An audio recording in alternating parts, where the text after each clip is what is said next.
اللہ نے ہم کو پیدا کیا, اللہ نے ہمیں اس لیے پیدا کیا کہ ہم اس کی عبادت کریں. اللہ تعالیٰ کے ارشاد میں خلقت الجن انس الا لیعبدون, میں نے جن اور انسان کو صرف اس لیے پیدا کیا کہ وہ میری عبادت کرے. رسول صلی اللہ علیہ وسلم کے ارشاد, رسول صلی اللہ علیہ وسلم کا فرمان, بندوں پر اللہ کا حق یہ ہے کہ بندوں اس کی عبادت کرے اور اس کے ساتھ کسی چیز کو شریک نہ کرے. عبادت کس کو کہتے ہیں؟ عبادت ان تمام باتوں کو کہتے ہیں جنہیں اللہ تعالیٰ پسند کرتا ہے. مسئلہ دعا, نماز, ذبح وغیرہ. اللہ تعالیٰ کا ارشاد قل ان صلاتي ونسكي ومحياي ومماتي لله رب العالمین, کہہ دیجئے کہ بے شک میری نماز, میری قربانی, میری موت اور میری زندگی سب اللہ رب العالمین کے لیے ہے. نبی کریم صلی اللہ علیہ وسلم کا فرمان کہ اللہ تعالیٰ کے ارشاد وما تقرب الی عبدی بشیء احب الی مما افترضت علیہ, اور میرے بندوں نے مجھ سے قربت حاصل کرنے کے لیے جیسے چیزوں کو بھی ذریعہ بنایا, اس میں میری فرض کے ہوئے عمل سے بھی زیادہ کوئی دوسرا ذریعہ مجھے پسند نہیں. اللہ تعالیٰ کا ارشاد ہم اللہ کی عبادت کیسے کرے؟ ہم اللہ کی عبادت اس طرح سے کرے جیسے اللہ تبارک و تعالیٰ اور اس کے رسول نے ہم کو حکم دیا ہے. اللہ تعالیٰ کا ارشاد یا ایھا الذین آمنوا اطیعوا اللہ واطیعوا الرسول ولا تبطلوا اعمالکم, اے ایمان والو اللہ تعالیٰ کی اطاعت کرو اور اس کے رسول صلی اللہ علیہ وسلم کی اطاعت کرو اور اپنا عمل کو ضائع نہ کرو.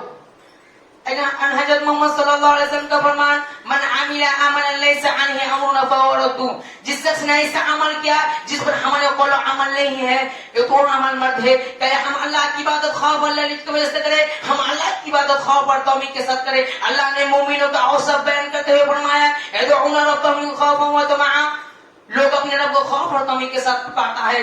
ارشاد نبوی کیا ہے؟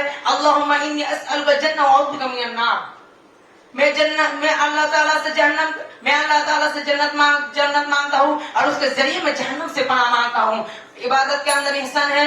احسان کہتے ہیں اللہ کا مراقبہ کرنا, یعنی اس طرح عبادت کرنا کہ ہم اس دل کی آنکھوں سے دیکھ رہے ہیں. اللہ تعالیٰ کا ارشاد الذی یراک حین تقوم وتقلبک فی الساجدین, اللہ وہ ہے جو تم اس وقت دیکھتا رہتا ہے جب تم اس کے سامنے کھڑے ہوتے ہو اور وہ سجدے میں تمہارے پلٹنا بھی دیکھتا ہے. اللہ تعالیٰ کا ارشاد اِنَّا كُلَّ شَيْءٍ خَلَقْنَاهُ بِقَدَرٍ, ہم نے ہر چیز کو ایک انداز کے ساتھ پیدا کیا ہے. اللہ تعالیٰ کا ارشاد وَمَا تَشَاءُونَ إِلَّا أَن يَشَاءَ اللَّهُ رَبُّ الْعَالَمِينَ, اور تم کچھ چاہ نہیں سکتے جب تک اللہ نہ چاہے جو تمام جہانوں کا رب ہے.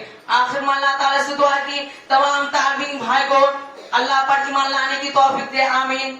اور میں جس تقریر کو پیش کیا اس پر ایمان لانے کی توفیق دے, آمین. وآخر دعوانا الحمدللہ رب العالمین. السلام علیکم.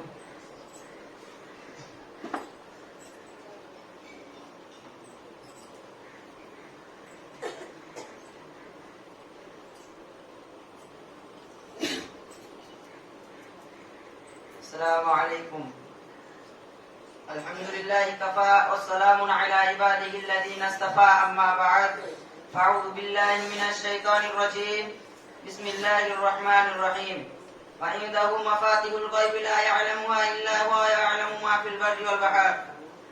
সমস্ত প্রশংসা, সমস্ত গুণগান, সমস্ত গুণবিত্তন সেই মহান আল্লাহ পাক রব্বুল আলামিনের ইজ্জতে যিনি আমাদেরকে এই মজলিসে বসার তৌফিক দান করেছে, তাই সকলে মিলে বলুন আলহামদুলিল্লাহ. তারপরে পরে আমাদের নবী, গোটা বিশ্বের নবী, কুল কায়নাতের নবী, নবীদের নবী মা আমিনার লাল, দরুদ লাল আহমদ মুস্তাফা মুহাম্মদ মুস্তাফা সাল্লাল্লাহু আলাইহি ওয়াসাল্লামের উপর লক্ষ কোটি সালাম বর্ষিত. আল্লাহুম্মা সাল্লি আলাইহি আল্লাহুম্মা বারিক আলাইহি. আমি যে বিষয়টি নিয়ে দণ্ডায়মান হতে চলেছি সেটি হচ্ছে মরণ কখন আসবে তা মানুষের জানা নাই. মানুষের মরণ কখন কোথায় কিভাবে ঘটবে তা মানুষের জানা নেই এবং জানার কোনো উপায় নেই. এই বিষয়ের জ্ঞান আল্লাহ তাআলা নিজেই রেখে দিয়েছে. আল্লাহ তাআলা বলেন ওয়াইনদাহু মাফাতিহুল গায়বি লা ইয়ালামুহা ইল্লা হুয়া ইয়ালামু মা ফিল বাররি ওয়াল বাহর. আদরের চাবিসমূহ তার কাছেই রয়েছে, তিনি ব্যতীত তা কেউ জানে না. জলে ও স্থলে ও জলে যা আছে একমাত্র তিনি জানেন. আয়াতে উল্লেখিত আদরের জ্ঞান বলতে বোঝায় যার অস্তিত্ব আছে কিন্তু সে ব্যাপারে আল্লাহ তাআলা কাউকে জানাননি. যেমন কে কখন জন্মগ্রহণ করবে, কোথায় করবে, কি কি কাজ করবে, কতটুকু বয়স পাবে, কতবার শ্বাস গ্রহণ করবে, কতবার পা ফেলবে, কোথায় কার মরণ ঘটবে আল্লাহ ছাড়া কেউ জানেন না. আল্লাহ তাআলা বলেন ইন্নাকা মাইতুন ওয়া ইন্নাহুম মাইতুন, নিশ্চয় আপনার মরণ হবে এবং তাদের মরণ হবে. নিশ্চয় আল্লাহর নিকটেই রয়েছে কিয়ামতের জ্ঞান. তিনি বৃষ্টি বর্ষণ করবে তা তিনি জানেন। মানুষ জানেন না যে কাল কি উপার্জন করবে, কোন জামিনে তার মরণ ঘটবে। আল্লাহ সব জানেন এবং সব বিষয়ে অবগত।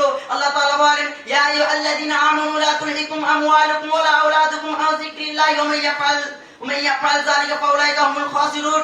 হে ঈমানদারগণ, তোমাদেরকে যেন তোমাদের ধন সম্পদ সন্তান সন্ততি আল্লাহর স্মরণ থেকে উদাসীন না রাখে। যারা উদাসীন হবে তারাই হচ্ছে ক্ষতিগ্রস্ত। আল্লাহ তাআলা তোমাদেরকে সৃষ্টি করেছেন একটি প্রাণ থেকে, আর সেই প্রাণ থেকে সৃষ্টি করেছেন তার জোড়া। হুন্না লিবাসুল লাকুম ওয়া আনতুম লিবাসুল লাহুম। তারা তোমাদের লিবাস এবং তোমরা তাদের লিবাস। কুল ইন কুনতুম তুহিব্বুনাল্লাহ ফাত্তাবিউনি ইউহিব্বুকুমুল্লাহ ওয়া ইয়াগফির লাকুম যুনুবাকুম ওয়াল্লাহু গফুরুর রহিম। যদি তোমরা আল্লাহ রাব্বুল আলামিনকে ভালোবাসো তবে আমার নবী করিম সাল্লাল্লাহু আলাইহি ওয়াসাল্লামকে অনুসরণ করতে হবে। তাহলে আল্লাহ তাআলা তোমাদেরকে ভালোবাসবেন এবং তোমাদের সব অপরাধ ক্ষমা করে দিবেন। আল্লাহ তাআলা বলেন, وإذا سألك عبادي عني فإني قريب أجيب دعوة الداعي إذا دعاني فليستجيبوا لي وليؤمنوا بي لعلهم يرشدون। হে নবী, আমার বান্দারা যখন আপনার কাছে আমার সম্পর্কে জিজ্ঞাসা করে তখন তাদের বলুন, আমি এত নিকটবর্তী যে কেউ যখন আমাকে ডাকে তার ডাক শুনি। সুতরাং তারাও আমার কথা অন্তর দিয়ে গ্রহণ করুক এবং আমার প্রতি ঈমান আনার চেষ্টা করুক, যাতে তারা সফলতা হতে পারে। এখান থেকে আমার বক্তব্য ইতি করছি। শেষের বেলায় আল্লাহ রাব্বুল আলামিনের কাছে দোয়া করি, হে আল্লাহ, তুমি আমার সকল তালিব ইলম ভাইকে মরণকে স্মরণ করার তৌফিক দান করো। আমিন। ওয়া মা আলাইনা ইল্লাল বালাগ। আসসালামু আলাইকুম।